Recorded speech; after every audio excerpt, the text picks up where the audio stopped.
Kw'izina rya Data n'irya Mwana n'irya Mutima Mweranda, amen. Bene wacu dusangira urugendo rugenda mw'ijuru, ndabaramukije mw'izina rya Yezu Kristu, nitugire Kristu. Bana b'Imana, no musi nabazaniye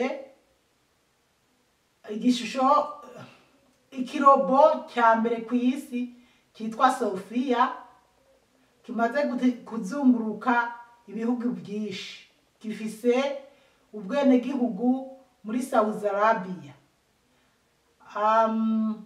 Ariko kubitahura neza twisunga ijambo ry'Imana. Murakomeza murabe video, ndaza kubabwira bimwe mu byo kivuga.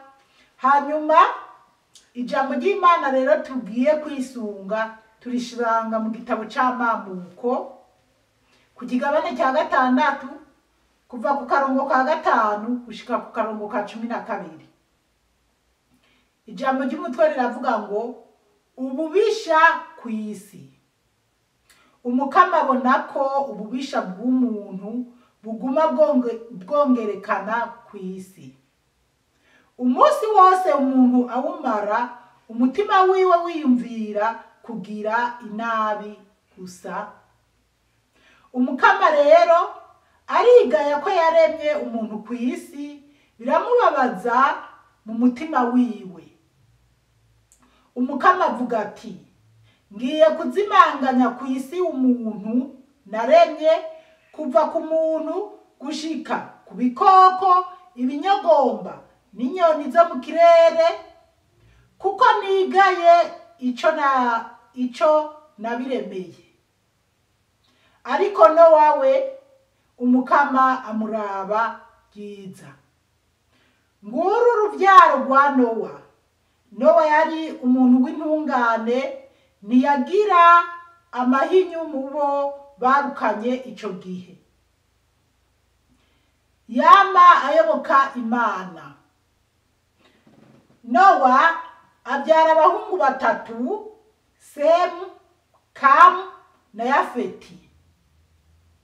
Isi yari yahumanye imbere y'Imana, isigaye yuzuye ububisha. Imana iritegereza isi, ibona yahumanye kuko abantu bose bari basibanganije imigenzo yabo kw'isi. Bene wacu muri Yezu Kristu, iri ni ijambo ry'Imana, dushimiye Imana. Aleluya, amen. Rero imbere yuko dusigura n'amajambo, iyo video muriko muraraba ni kirobo cya mbere kw'isi cyitwa Sofiya. Bakise izina Sofiya, gihamagaye Sofiya kirita. Uyu ukeneye ko muganira kirabikuganiriza. Kimaze kuzunguruka mu isi yose gitembera mu bihugu 38. Ubwenegihugu bwaco bagihaye ubwenegihugu muri Saudi Arabia. Baragihaye ubwenegihugu kandi icyo kirobo kiremerewe no kuba cyotora. Amatora baye kikagenda kigatora nk'abandi bantu. Urumva baramaze kukizera ko nacyo baramaze kukizera kuko bemeye ko ikirobo cyakozwe n'amaboko yacyo y'abantu gitora n'ingorane. Urumva ko basigaye bakizeye gusumba twebwe abantu Imana yaremye. Nabo n'abagikora cyangwa abakora ibyo birobo baramaze ngira kwisuzugura, kubera ko bariko baraha agaciro ibirobo. Mu byo icyo kirobo murabona aho n'abamenyesha amakuru baba bariko baraganiriza bagikoze, banasigura ibyo kizi. Muraza kubona ahantu cyacapye, bagaca berekana amafoto.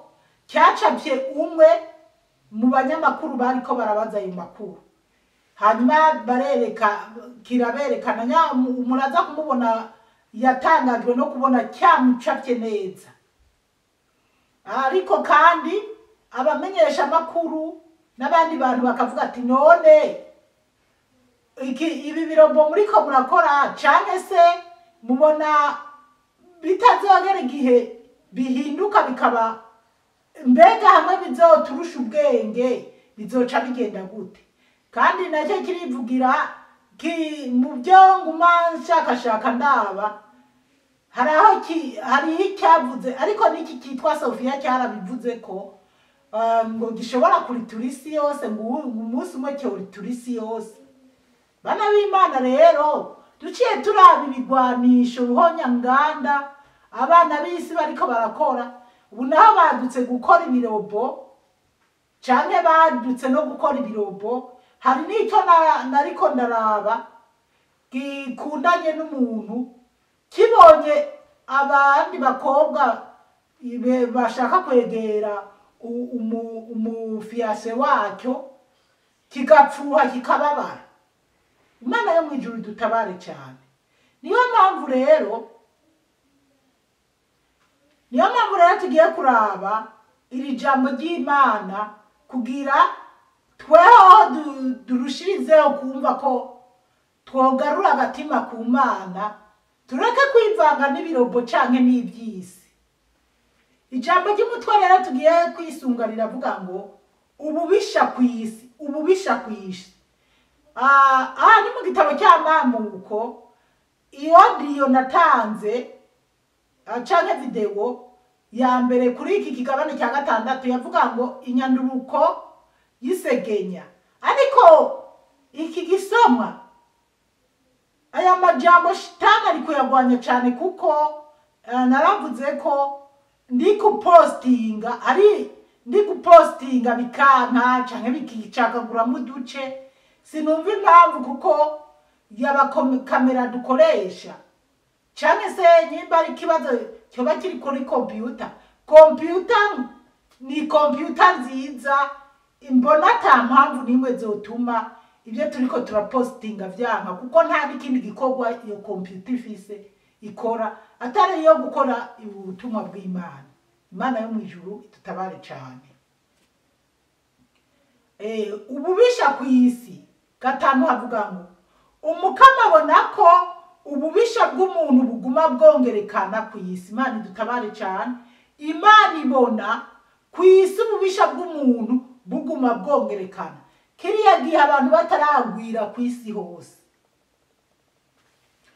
umunsi wose umuntu awumara umutima wiwe wiyumvira kugira inabi gusa. Ngo umunsi wose umuntu awumara umutima wiwe wiyumvira gukora ikibi, kugira inabi gusa.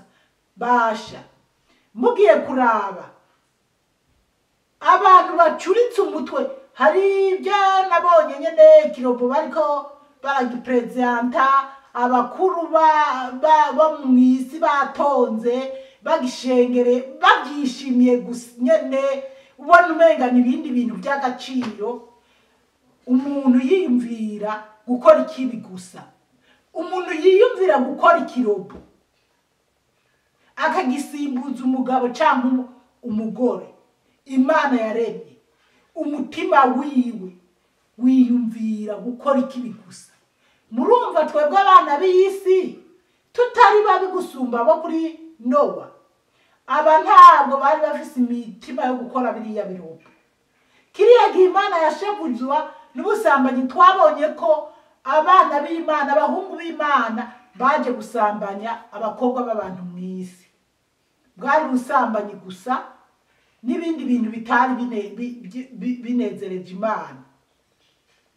Mugara babo ibyo biyumvira bo mw'iki gihe gukora amamashini yo kubundikiriramwo abana ngo umuntu abyarire mu mamashini, biyumvira gukora ikirobo cyosimbura umuntu, haba mu gitanda, haba mu byo kurima, haba hirya no hino. Murumva ko abantu twarengeje gose. Imana idutabare cyane. 6 umukama rero arigaya ko yaremye umuntu ku isi. Ngo Imana iriga irababara ko yaremye umuntu ku isi, yicuza icyo yaremeye umuntu. biramubabaza mu mutima wiwe ngo Imana irababara mu mutima yicuza icyo yaremeye abantu ku isi. Bana b'Imana, murumva ko Imana iri mu ijuru agahinda ifise ubuhoho kararenze. Kirihe gihe mutima w'Imana canke se ururimi rw'Imana rutariyumvira umutima w'Imana ubabaye wibaza Imana yibaza icyatumye irema umuntu ku isi. Hariho Imana yagira tsemba igeze ahandi yotsembera rimwe ijambo ry'Imana riravuga toya reka ntitubigenze uko reka amanuke kubumvisha.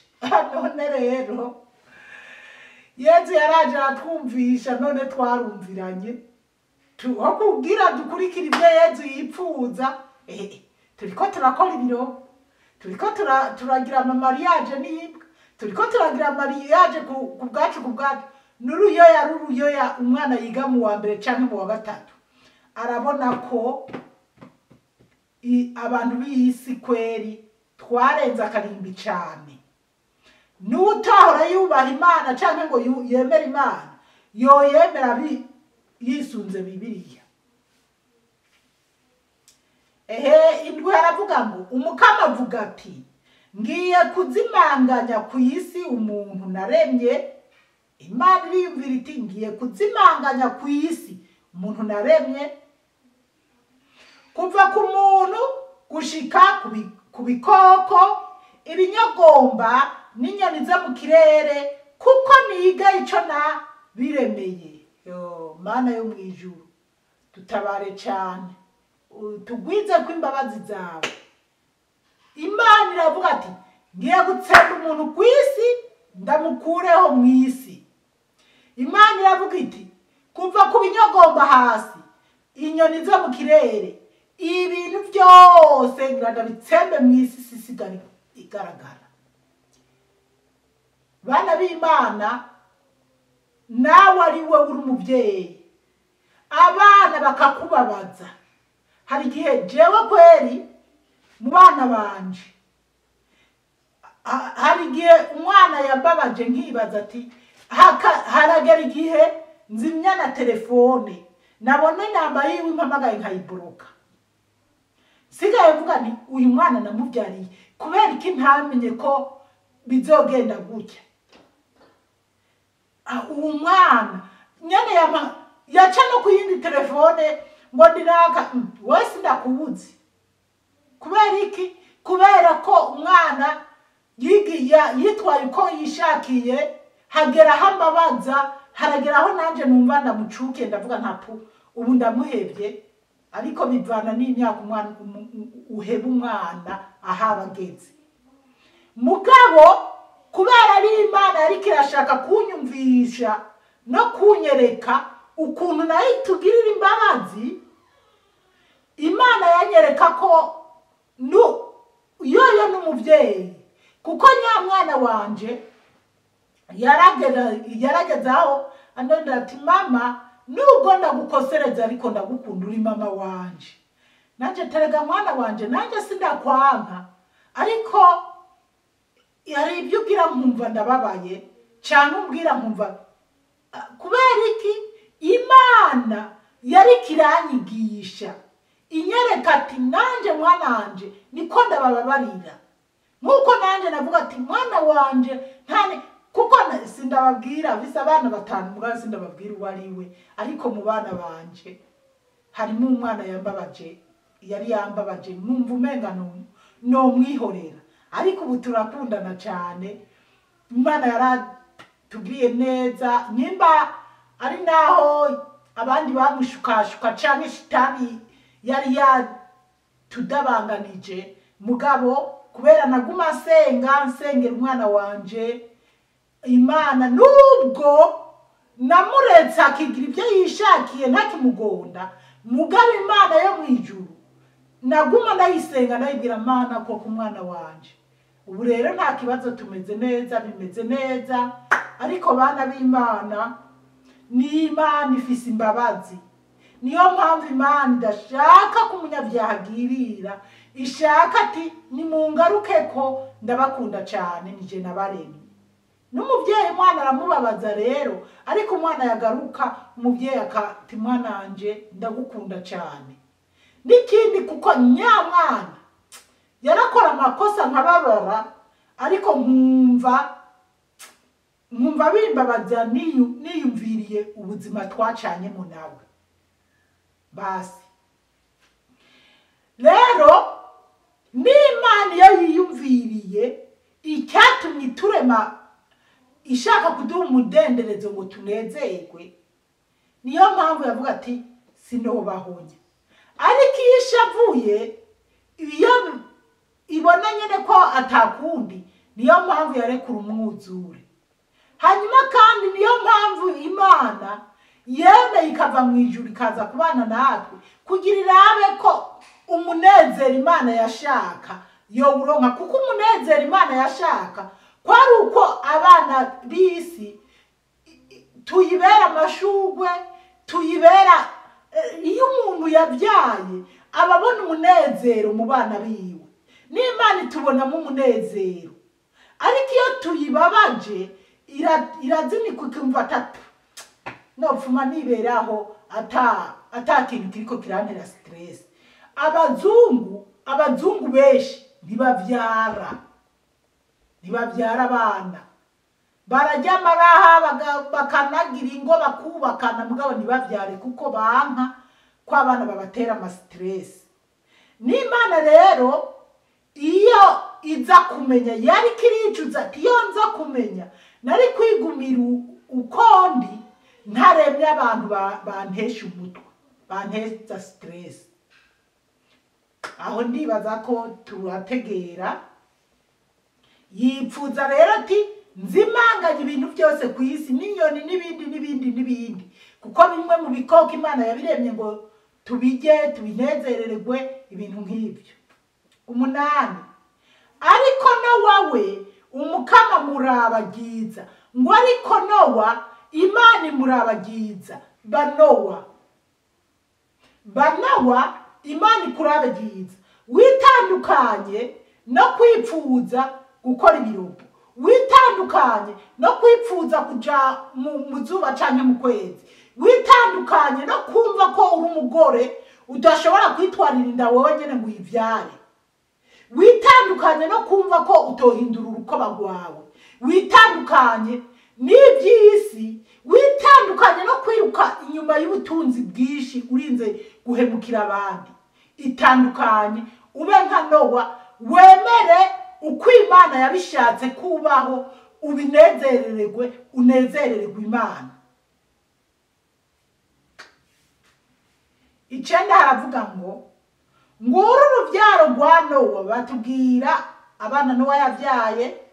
Nowa yari umuntu w'intungane, ntiyagira amahinyu mubo barukanye ico gihe.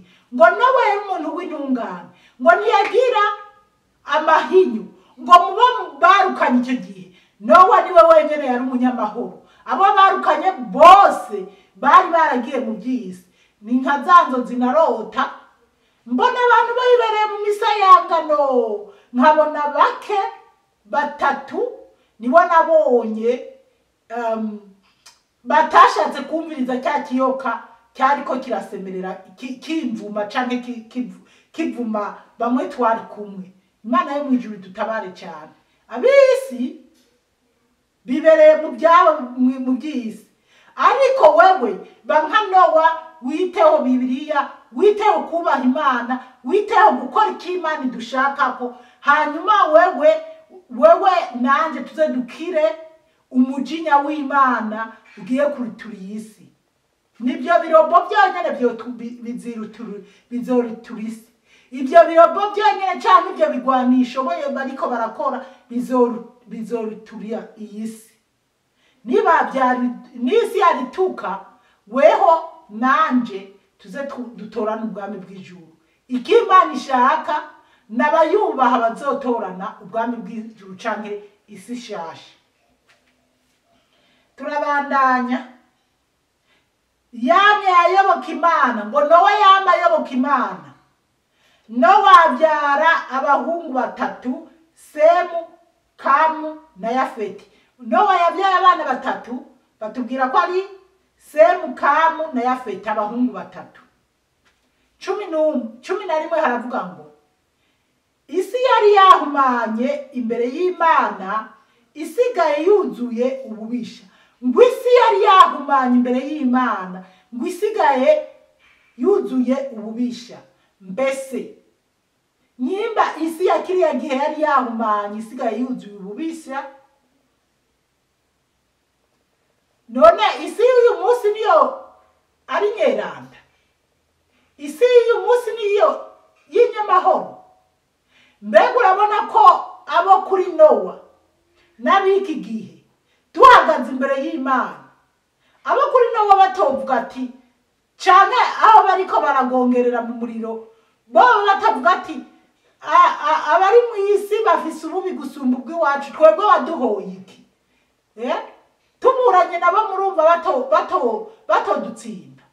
Ugaca rero uje ngaho ukiyumvira ati Imana nta kibazo twebwe iratunezererewe. Itunezererewe byahehe? Abantu bariko baratikira n'umwuzure, abandi bariko baratikirira mu ntambara, abandi bari Imana yo mwijuru dutabare cyane. Raba neza, mwisi ntibyoroshe, ibintu birakomeye. 12 haravuga ngo Imana iritegereza isi ibona yahumanye kuko abantu bose bari basibanganije imigenzo yabo ku isi. Ngo Imana iritegereza isi ngo ibona isi yahumanye ngo kubera abantu bose bari bahinduye imigenzo yabo ku isi. Imana yo mwijuru dutabare cyane. None murabona Imana iyo nezerererwa ibintu twebwe abiki gihe turimo. Ko mwabonye iyo robo yitwa Sofiya bahaye uburenganzira gusumba ubw'umuntu. Ibaze mwisi maze kugendura ibihugu 38 kuva muri 2010, kuva nyimba ari 2018 iri kirazunguruka isi za Amerika, ibihugu byinshi. Iyo robo yararose ubwene gihugu. Iyo robo iravuga. Iyo robo iriyumvira n'ibyo abantu batokwiyumvira. Hari n'ibyo nabonye nyene ngo yitwa Sofiya, hariho n'indi nabonye banditse ko ngo ni Sofiya nyimba ari ya 6. Narabonye n'iyindi n'akandi kakana ngo kitwa Sofiya. Ubwo rero bariko barakora utwana, bariko barakora binini. Isi yaragwishije ishano bana b'Imana. Bamwe ati none aho bizomarira kugwira canke aho bizoturushiriza ubwenge bizogenda gute? Ko bishobora kubera hariho ibintu bitari nk'ibyo birobo, mugabo by'ibirobo bahora bakora by'ibyuma bikagaruka bikicamo ababikoze canke bikaritagura. Burya mu nganda nyinshi hari abantu bapfiramo bariko baragerageza gukora ibyo bakora. Hanyuma kandi ngo imigenzo ngo abantu basibanganije imigenzo y'ukuri ku isi bibereye mu migenzo yabo. Hari yindi robo nabashiriyemo umuntu w'umugabo ariko aratambana n'irobo bitambana, usibye ko ntashatse kugira kanini. None umuntu ageze aho atambana n'irobo. Yezu wo mwijuru dutabare bana b'Imana. Iyi si irakomerewe cyane. Dusenge Imana kuko Imana niyo yonyene yo kutugirira neza. Nareretswe Yezu atwaye ishengero muri 2018.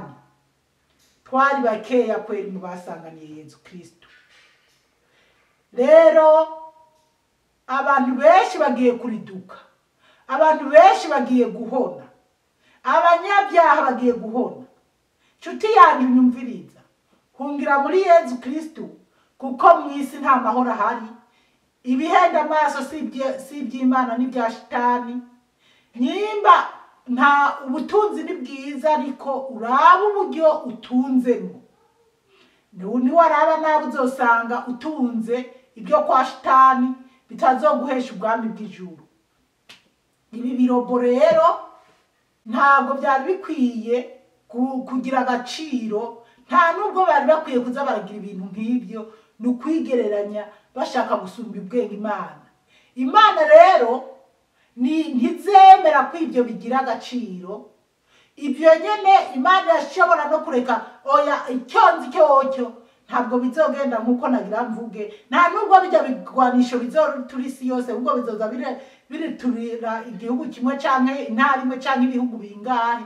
Icyonzi nuko Yezu azokubita inzamba atwara abamwizera beza, abatari beza nabo bazosigara mu isi izozimangana, ab'isi b'abanyabyaha bagende mu muriro udashira. Ariko ndakwipfuriza kugendera ijambo ry'Imana riri muri Bibiliya kugira uzutorane ubuhigwe bw'ijuru. Umukama Imana abahezagire cyane, mwarahezagiwe n'Imana. Ku izina rya Data, rya Mwana, rya Mutima Mutagatifu. Amen.